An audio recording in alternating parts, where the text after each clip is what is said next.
الحمدللہ رب العالمین والصلاة والسلام علی سید الانبیاء والمرسلین۔ کلام مجید کا جو بقیہ حصہ تلاوت کیا جائے گا، اس میں اللہ نے جو ہے حضرت جبرائیل امین علیہ السلام کے تذکرے سے اس کا آغاز فرمایا ہے۔ حضرت جبرائیل امین علیہ السلام اور جادو ٹونے کا تذکرہ فرمایا کہ جبرائیل امین علیہ السلام کو یہ بنی اسرائیل اپنا دشمن سمجھتے تھے، کہتے تھے کہ جی یہ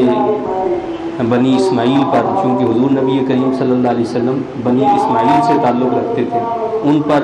وہی لے کر آئے تو کہنے لگے کہ یہ ہمارے دشمن ہیں، لہٰذا جو بات یہ کریں گے اس کو ہم قبول نہیں کر سکتے۔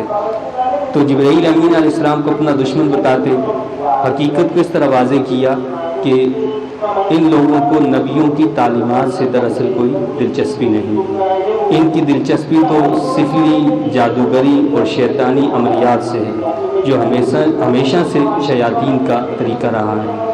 جادوگری کو حضرت سلیمان علیہ السلام اور ہاروت و ماروت فرشتوں کے ساتھ منسوب کرنا یہ درست نہیں ہے، وہ تو صرف آزمائش تھی۔ تو یہ جو قصے کہانیاں بنائی ہوئی ہیں کہ ہاروت اور ماروت جو دو فرشتے تھے کہ جی انہوں نے نعوذ باللہ شراب پی اور اس کے بعد اس طرح بدمست ہو گئے، یہ سارے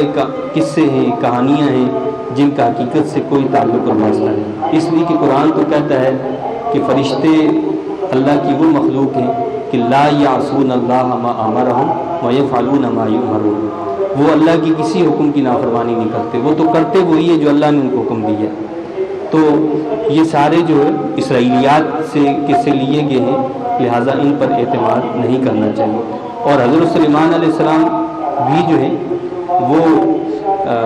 اللہ کے حکام اور تعلیمات کے مطابق جو ہے فیصلہ فرماتے تھے، نہ یہ کہ جادوگری یا جادوگروں کی کوئی کتابیں ان کے پاس، ایسا کوئی معاملہ نہیں تھا۔ بتایا گیا کہ یہود اور منافقین کا گستاخانہ طرز عمل جو تھا اور اس سے رکنے کی تعلیم دی ہے کہ وہ کیا کرتے تھے کہ جب حضور نبی کریم صلی اللہ علیہ وسلم کی بارگاہ میں آتے تو صحابہ کرام نبی پاک صلی اللہ علیہ وسلم سے جب کوئی بات پوچھنا ہوتی تو کہتے تھے رائنا یا رسول اللہ صلی اللہ علیہ وسلم، مقصد یہ تھا کہ آپ ہماری رعایت فرمائیں، یہ بات دوبارہ فرما دیں۔ تو یہود اور منافقین وہ اس لفظ کو تھوڑا سا کھینچ کر پڑھتے، رائنا کا مطلب ہوتا ہے نعوذ باللہ ہمارے چرواہے، وہ اس کو رائنا کہہ کر پڑھتے، اس طرح وہ گستاخی کرتے۔ اللہ تعالیٰ کو یہ بات پسند نہیں آئی، اس لیے اللہ رب العزت نے رائنا کا لفظ استعمال کرنے سے مخلص صحابہ کو بھی روک دیا۔ اس سے یہ مسئلہ واضح ہوا اور قرآن نے ہمیں یہ تعلیم دی کہ نبی کے لیے کوئی بھی ایسا لفظ استعمال نہیں کر سکتے جو ذو معنی ہو اور اس کا ایک معنی برا ہو، یعنی جس سے گستاخی کا کوئی پہلو نکلتا ہو، وہ نبی کے لیے یا اللہ رب العزت کے لیے استعمال کرنا جائز نہیں۔ ہمیشہ نبی کے لیے وہ لفظ استعمال کر سکتے ہیں کہ جس کا ہر پہلو خیر پر، بھلائی پر مبنی ہو اور کوئی دوسرا پہلو اس میں نہ پایا جاتا ہو۔ تو اللہ نے یہ لفظ مسلمانوں کو استعمال کرنے سے روک دیا۔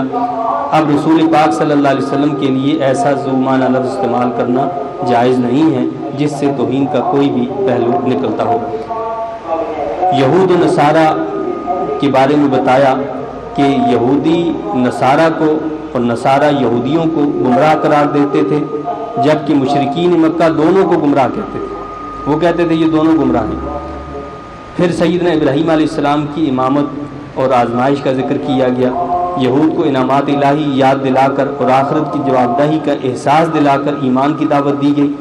اور تینوں گروہوں کے مقتدائے اعظم حضرت سیدنا ابراہیم علیہ السلام کے حالات سے ثابت کیا گیا کہ محمد رسول اللہ صلی اللہ علیہ وسلم کا طریقہ ہی ملت ابراہیمی ہے، چونکہ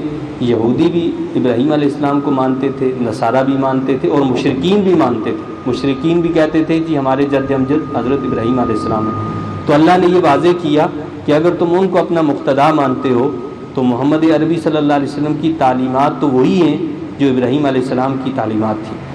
حضرت ابراہیم علیہ السلام آزمائشوں پر پورا اترے، بیت اللہ کی تعمیر کا ذکر کیا گیا، اور اس وقت انہوں نے اللہ سے جو دعائیں کیں ان کی اور اللہ تعالیٰ سے التجائیں کی، اللہ نے ان کو قبول فرمایا۔ اس سے یہ بھی واضح ہوتا ہے کہ جب انسان کوئی نیک عمل کرے، اس نیک عمل کرنے کے بعد وہ اللہ سے دعا مانگے تو اللہ تعالیٰ اس دعا کو جلدی قبول فرما لیتا ہے۔ ملت ابراہیمی پر قائم رہنے کی تلقین کی گئی اور حضرت ابراہیم علیہ السلام کے طریقے کو چھوڑنا اسے حماقت قرار دیا گیا، اور ابراہیم علیہ السلام کے بارے میں بتایا کہ وہ اپنے رب کے حقیقی فرما بردار تھے، یعنی جس طرح وہ اپنے رب کے فرما بردار تھے اس طرح تم بھی رب کے فرما بردار بن جاؤ۔ اللہ تعالیٰ سے دعا ہے کہ اللہ تعالیٰ میں اپنا فرما بردار بنائے اور حضور نبی کریم صلی اللہ علیہ وسلم کی تعلیمات پر عمل کی توفیق عطا فرمائے۔ آمین۔ آخر دعوانا الحمد للہ رب العالمین۔